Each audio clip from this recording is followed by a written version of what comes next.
Where we leave Dan Fielding in season 1 is that he quits his job, he moves back to New Orleans, where he's offered a judgeship. And who shows up during his first case but Roz? Marsha Warfield from the original. I'm looking forward to the audience seeing the result of Dan Fielding and Roz Russell come face to face again. You remembered my favorite drink. Huh? Free. Uh-huh. Hi, Marsha. How are you? I'm fine. How are you? I'm fantastic. I work for JoBlo.com, and we are huge fans of Night Court. We've done multiple features over the years about how it's one of those sitcoms that generationally I grew up with, and this new generation of kids, they just don't know how to go back and appreciate some of the greatest shows of all time. And Night Court's definitely like in the top 10 sitcoms of all time. Love it so, so much. And you're a huge part of that. Well, thank you. That's very nice. But now the kids have a new show to discover that's totally theirs.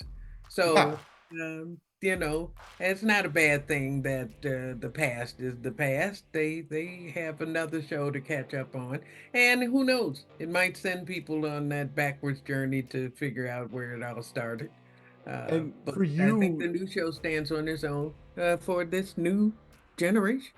it does. And I think that there was this change about 20 years ago where they switched from the in-studio style show to like The Office and that single camera type of thing.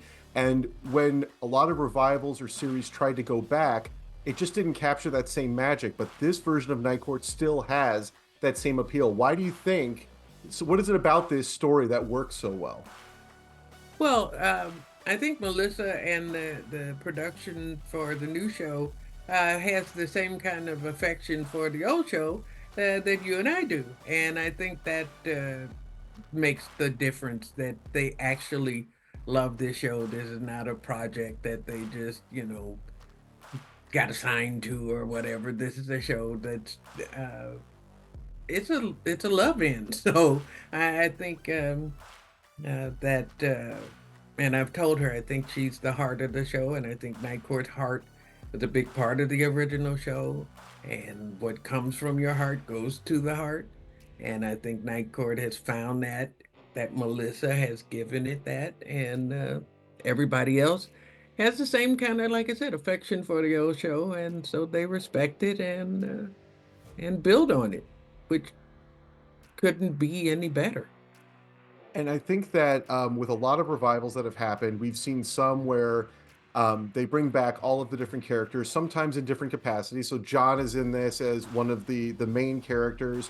At what point when this revival came about, did you get involved? Did they tell you early in the season, we want to bring back Roz, or how did your involvement come around? I got the call when the episode was being cast. I had no knowledge about production whatsoever. So, I got the call and he asked me if I'd be interested, and I said, sure, I'd love to. And I did. Did you feel like there was any, did you have to do anything to prepare to be Roz again, or was it just like putting on a comfortable pair of slippers or something like that? Now, you walk on the set, back at work, it's 1986 again. So, no, I didn't.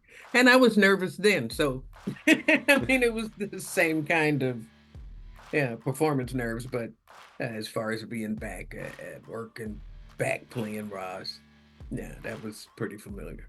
Was there anything important for you because obviously we've seen these characters, they were in everybody's homes for years, and we kind of have expectations for who they are and what they've been like.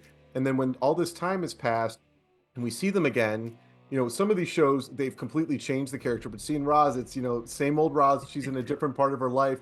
Was there anything for you that was important to bring to this age of the character?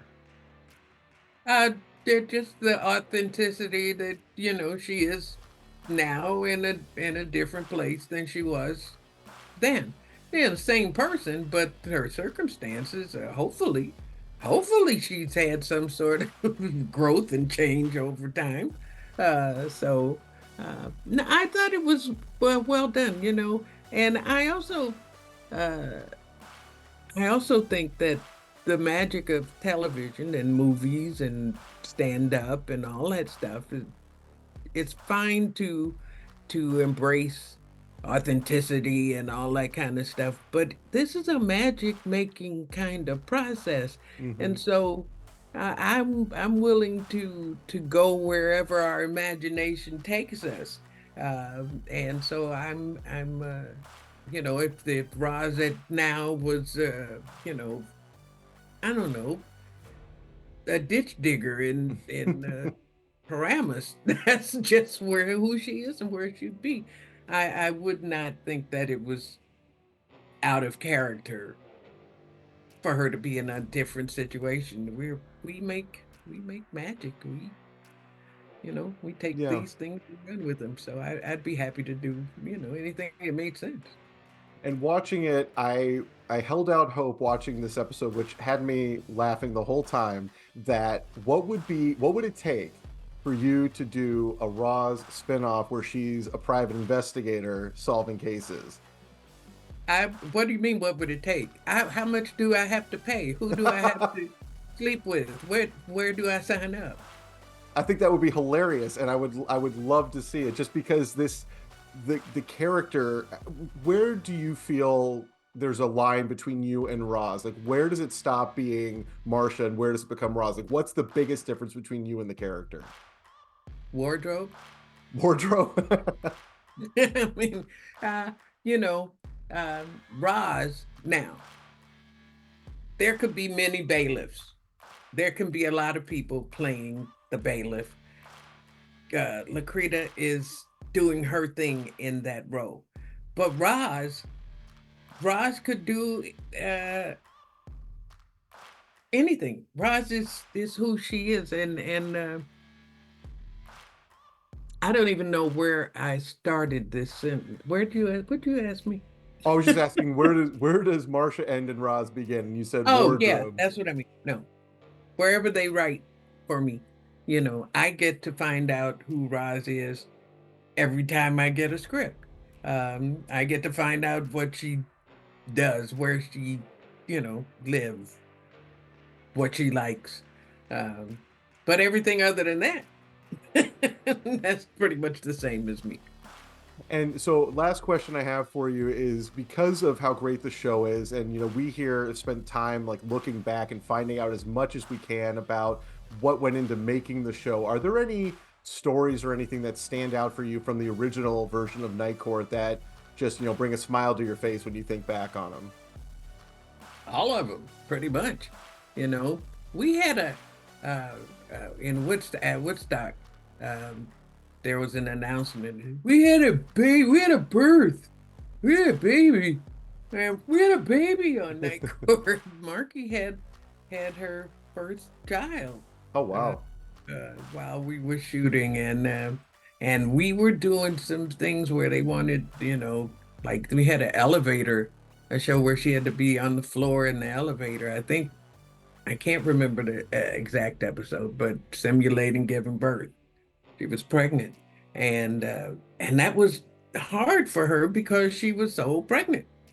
But then we had a baby. We had a little Kate, and so that'll always stand out as probably symbolic of how we interacted on set.